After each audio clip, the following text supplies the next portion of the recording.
Good morning. Happy Sunday. Overcast here. No rain, they say. Temperature fine. Hope it's tolerable where you are. And if it's great, get out into it and enjoy it. I have a bunch of things rumbling around in my head that I want to talk about. One of them is how we seem to be using a language about some of our most important crises that make no sense. I really hate it on these local roads. These guys speed along, kick up the dirt. These are dirt roads that cause a problem. Okay, that's an Irish outburst on a Sunday. Ite and pace, go in peace.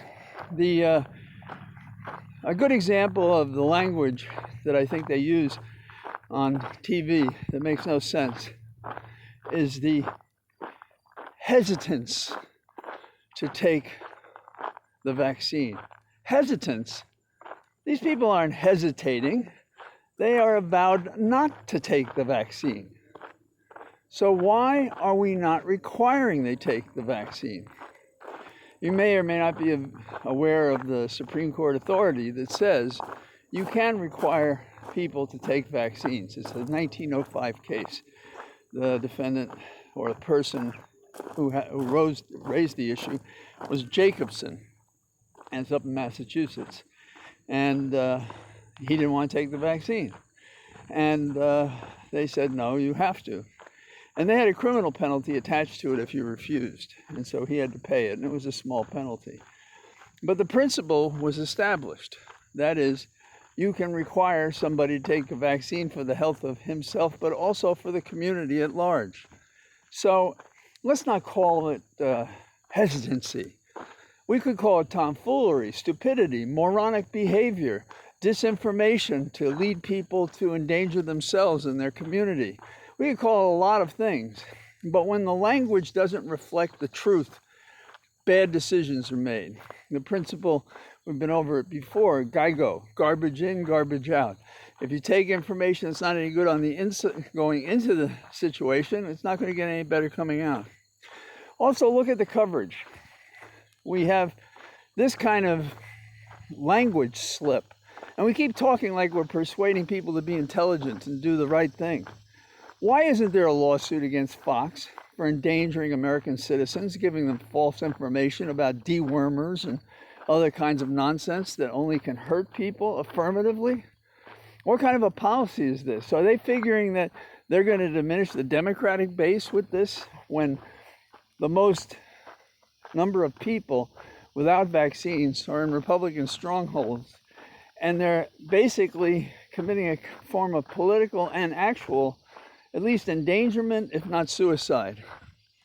And as recently as, I guess, yesterday or so forth, we had a North Carolina public official who'd been going around calling the vaccine an illusion and all sorts of stupid ass things. Well, now he's dead, And there's a part of me that says he deserves it because he endangered others who may be dead as well because of him.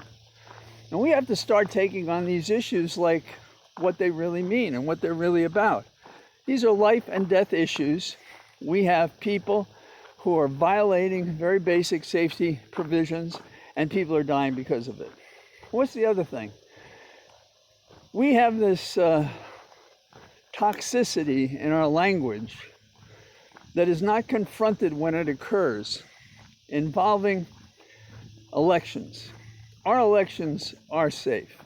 I spent a good part of my life since I was a teenager working on different kinds of elections for other candidates, for issues, for myself, on local.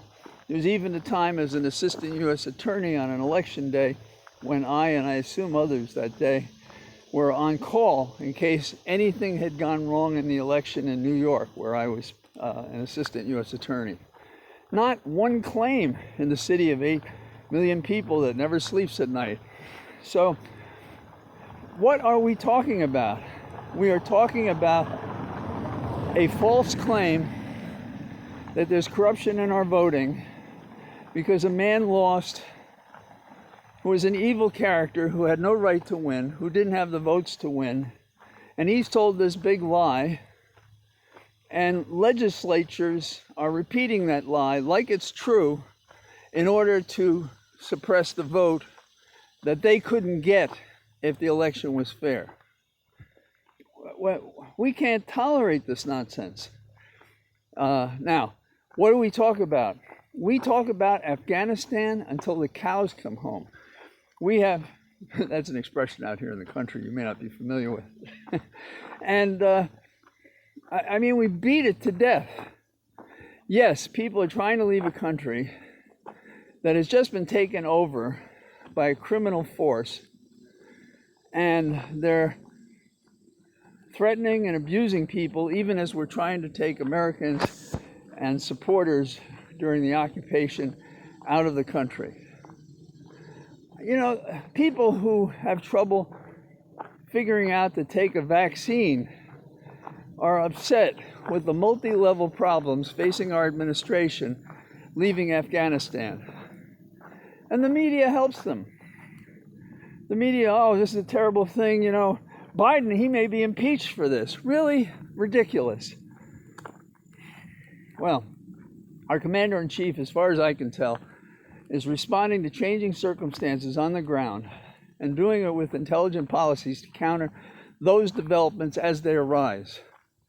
That's what we do at any job with lesser responsibilities than protecting and defending the men and women who are Americans and those who helped us during the occupation in a country that apparently at the government level didn't learn very much because its armed forces weren't loyal to the president and didn't resist at all with all the training and weaponry that they had at their hand and disposal to do.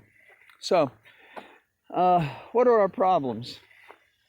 Well, our biggest problem is we should insist on words that mean the truth. Whether it be about the virus or voting or closure, any of these things, it'll immediately improve our public debate. And we should be writing to our elected representatives and government officials who are responsible for this and telling them what those words mean. There are stupid people in America buying disinformation, compromising all of us. There are people saying there's fraud in elections when there aren't in order to justify suppressing the vote. It is a supermajority to have a cloture, and we should stop it because this is about majority rule, except for those individual rights that may be asserted against a government that exceeds its authority. So, I don't know, I think those are a couple of decent rules, and I can't tell you why I'm so upset. Oh yeah, John and I are going to have our show later today on The Level, so tune in, see what we say. Hopefully we'll say something brilliant and amusing. And meanwhile, I am in my cathedral of trees, enjoying a good walk. Bye-bye.